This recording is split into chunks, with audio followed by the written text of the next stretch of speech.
ইসলামী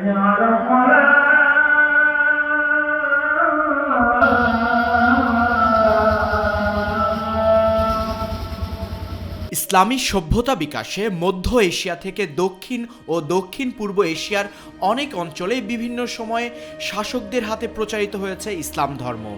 দেশের বিভিন্ন এলাকায় গড়ে উঠেছে নান্দনিক মসজিদ। ইসলামী স্থাপত্যকলা ও সৌন্দর্যময় মসজিদগুলোর মধ্যে বেলাবো বাজার কেন্দ্রীয় জামে মসজিদ অন্যতম। এ মসজিদটি নরসিংদী জেলার বেলাবো উপজেলার সদরে অবস্থিত। ইতিহাসবিদদের মতে ৩০০ বছরের ঐতিহ্য বহন করছে মসজিদটি। বাংলার শাসক ঈশা খাঁর জমিদারি আমলে তার পরবর্তী অধীনস্থ পুরুষ যারা জমিদারি করেছেন তাদের মধ্যে দেওয়ান আয়েশা খানম তিনি বেলাবোতে খাজনা আদায় করতে আসতেন। আলসাফা ট্রাভেলস নিয়ে এলো ২০২৭ সালের নন শিফটিং হজ প্যাকেজ। আজই আপনার হজের বুকিংটি নিশ্চিত করুন। তিনি এখানে জনসাধারণের পানি পান করার জন্য কুয়া নির্মাণ করেছিলেন। তিনি এই মসজিদ নির্মাণ করেছিলেন। ৩০০ বছর আগে ৭টি গম্বুজের সমন্বয়ে মসজিদটি প্রতিষ্ঠা করা হয়। তবে কালের বিবর্তনে ফিকে হয়ে ওঠে এই সৌন্দর্য। এরপর পুনর্নির্মাণের উদ্যোগ নেওয়া হয়। স্মৃতি ও শ্রুতির মিশেলে কালের সাক্ষী হয়ে আজও ইসলাম ধর্মের জ্যোতি ছড়াচ্ছে এই মসজিদটি। লোকমুখে শোনা যায় এ মসজিদের ভেতর থেকে অলৌকিকভাবে পবিত্র কোরআন তেলাওয়াতের আওয়াজ শোনা যেত। এরপর থেকে এ মসজিদটি ফজিলতের মসজিদ হিসাবে এলাকায় পরিচিতি লাভ করে। এই মসজিদ দোয়া কবুলের মসজিদ বলে সকলের কাছে প্রসিদ্ধ। বিভিন্ন এলাকার লোকজন এখানে আসেন এবং যে দোয়া করেন আল্লাহ দোয়া কবুল করেন। এবং এই মসজিদের দানের অনেক ফজিলত আছে। যারা বিভিন্ন নিয়তে দান করেন তাদের মনে আশা পূরণ হয়। এই মসজিদের একটা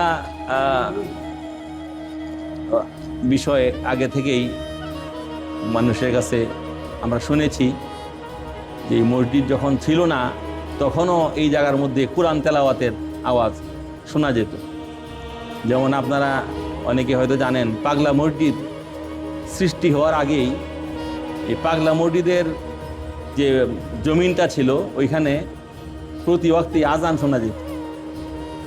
পাগলা মসজিদের ইতিহাস আছে যে এখানে মসজিদ হওয়ার আগেই 5 ওয়াক্তের আজান শোনা যেত।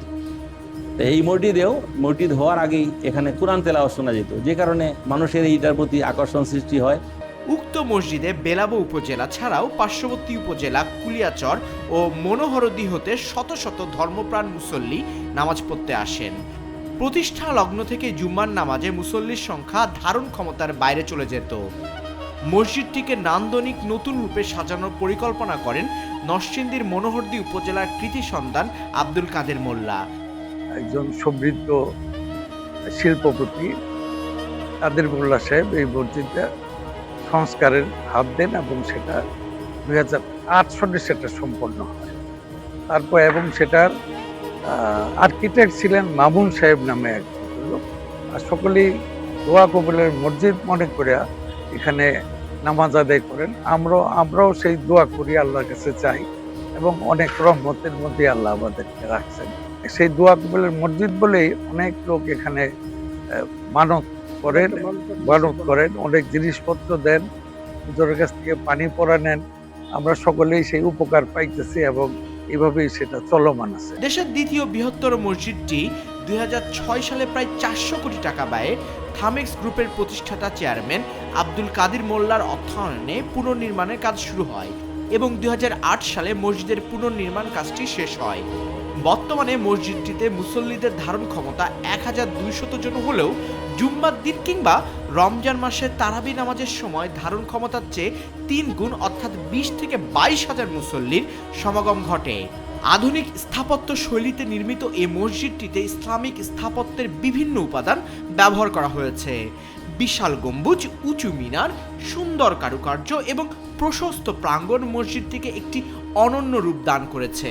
এর নির্মাণশৈলী প্রাচীন ইসলামিক স্থাপত্যের 4 খিলান কাঠামো মেনে তৈরি, যা এই মসজিদের বিশাল গম্বুজটিকে টিকে থাকার ব্যাপারে সুরক্ষা দিয়েছে। এই মসজিদটি ফজিলতের মসজিদ হিসাবেও এলাকায় পরিচিতি লাভ করেছে। নরসিংদী থেকে মোহাম্মদ খায়রুল ইসলামে পাঠানো প্রতিবেদনে আসাদুজ্জামান শুভ, চ্যানেলস।